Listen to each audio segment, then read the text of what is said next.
আসসালামু আলাইকুম। আমি জেসমিন নেওয়াজ আমার কুকিং চ্যানেল থেকে আপনাদেরকে জানাই স্বাগতম। আজকে আমি নিজের হাতে ঘরে বানিয়ে খাওয়াটার মজাটাই আলাদা। সেই মুগলাই পরোটা আজকে আমি নিজের হাতে ঘরে বানিয়েছি এবং প্রায়ই বানিয়ে থাকি। সেই জন্যই আজকে আমি এখানে ময়দাটা আমি কিছুক্ষণ আগে গুলিয়ে রেখেছিলাম।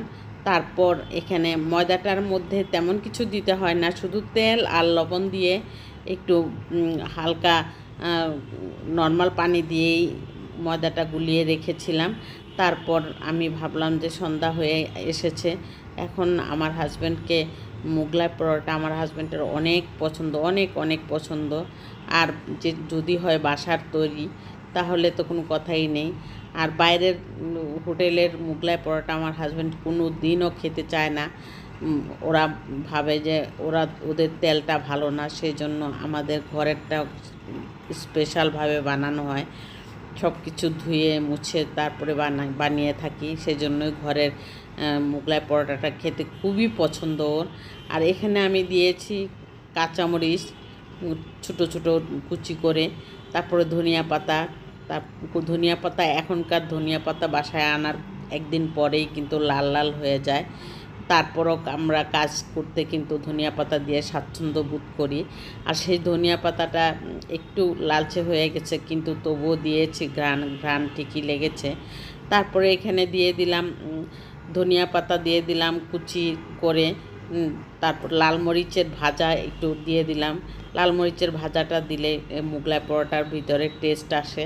আর আমি এখানে বড় করে বানাবো, তাই আমি এখানে কাউন্টার টপেই মুগলাই পরোটাটা বানিয়েছি। আর মুগলাই পরোটা হোটেলে যেটা বানায় সেই ধরনটা আমরা কিন্তু বানাতে পারবো না, কারণ ওদের অনেক ধরনের প্র্যাকটিস থাকে। আর আমরা যেটা বানাই সেটাও কিন্তু কম মজা হয় না, কম সুন্দর হয় না। সেই জন্যই আমি এভাবে বানিয়ে নিয়েছি। এখন তেলটা বেশি গরম করা যাবে না, হালকা গরমে দিতে হবে, কারণ বেশি গরমের মধ্যে দিলে কিন্তু তেলটা উপর দিয়ে হয়ে যাবে ঠিকই, ভিতরে কিন্তু কাঁচা থেকে যাবে, কারণ ভিতরে অনেকগুলি মশলা, তারপরে ডিমের একটা পুর থাকে। আর এখানে আমি একটা ডিমের অর্ধেক অংশ ছিল, আর একটা ডিম পুরোটাই দিয়েছি। প্রায় 1.5টা ডিম দিয়ে একটা মুগলাই পরোটা বানিয়েছি। তবে একটা ডিম দিয়ে যদি মুগলাই পরোটা বানান আপনার টেস্ট কম হবে, আর 2টা দিয়ে যদি বানান তাহলে বেশি টেস্ট হবে। আর এখানে আমার অর্ধেক ডিম আগের এই একটা কৌটাতে ছিল, রেখেছিলাম অন্য কাজের জন্য, সেটা মিলিয়ে মিশিয়ে আমি 1.5টা ডিম দিয়ে বানিয়ে নিয়েছি। এতে করে মুগলাই পরোটাটা কিন্তু অনেক ভালো হয়েছে, অনেক খেতে অনেক সুস্বাদু হয়েছে। আর সেই জন্য আপনাদের কাছে আমার একটাই রিকোয়েস্ট থাকবে, আপনারা আমার চ্যানেলটাকে একটি লাইক দিয়ে কন্টিনিউ করবেন দেখা। আর যদি ভালো লেগে থাকে তাহলে অবশ্যই অবশ্যই সাবস্ক্রাইব করে অল বাটনে প্রেস করে রাখবেন, যাতে আমার অন্যান্য ভাই বোনরা আমার ভিডিওটা দেখতে পায়, এবং আপনারা যখন ইউটিউব চ্যানেল ওপেন করেন তখন যাতে আমার নোটিফিকেশানটা সামনে চলে আসে। সেই জন্যই আপনাদের কাছে আমার রিকোয়েস্ট, আপনারা সাবস্ক্রাইব করে অল বাটন প্রেস করে রাখবেন। তারপর আমার এখানে প্রায় অনেকটা ভাজা হয়ে যাচ্ছে। ভাজা হয়ে যেতে যেতে কথা বলতে বলতে অনেক সময় একটু ফাস্ট করে দিয়েছি, কিন্তু আসলেই কিন্তু স্লো করে একদম ভাজতে হয়, খুবই স্লোভাবে ভেজে নিতে হয়। আর এই ভাজাটা যদি হয় সুন্দর তাহলে খেতে তো অসাধারণ লাগবেই, অবশ্যই লাগবে। আর আমি এটাকে আমরা 2জন খেয়েছি, 2জনের জন্য এরকম একটা মুগলাই পরোটা যথেষ্ট। এর চেয়ে বেশি নাস্তার সন্ধ্যার নাস্তা হিসেবে এর চেয়ে বেশি কোনো প্রয়োজনই হয় না।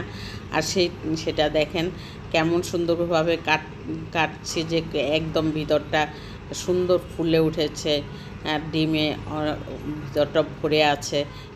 এইরকম হইলে কিন্তু মুগলাই পরোটা খেতে সস দিয়ে অনেক ভালো লাগে, সেটাই আমি করেছি। আর এই মুগলাই পরোটা আমি প্রায়ই বানিয়ে থাকি, সব সময় দেওয়ার চিন্তা করি না। আর আজকে আমি ভাবলাম যে মুগলাই পরোটাটা আপনাদের সামনে শেয়ার করি, যদি আপনাদের প্রয়োজনে ভালো লাগে তাহলে নিজেরা তৈরি করে খেয়ে থাকবেন। এভাবে মুগলাই পরোটা কিন্তু অনেকেই বানিয়ে থাকে, আর আমিও বানালাম। আমিও বানালাম, প্রায়ই বানিয়ে থাকি, কিন্তু আজকে আপনাদের সামনে তুলে ধরলাম। দেখুন কত সুন্দর হয়েছে, একদম ভিতরটা হয়ে গেছে পুরোটা ডিম। আস্তে আস্তে করতে গেলে এই ডিমটা, ভিতরের ডিমটা, পেঁয়াজ, কাঁচামরিচ সব কিছু একদম সুন্দরভাবে হয়ে যায়। আর এই মোগলাই পরোটাটা খেতেও ওরকম অসাধারণ মজা লাগে। আর এই মোগলাই পরোটাটার কালারটাও কিন্তু অনেক সুন্দর হয়েছে। আর এইভাবে আমি বানিয়ে থাকি মোগলাই পরোটা। ভালো থাকবেন আপনারা। আল্লাহ হাফেজ।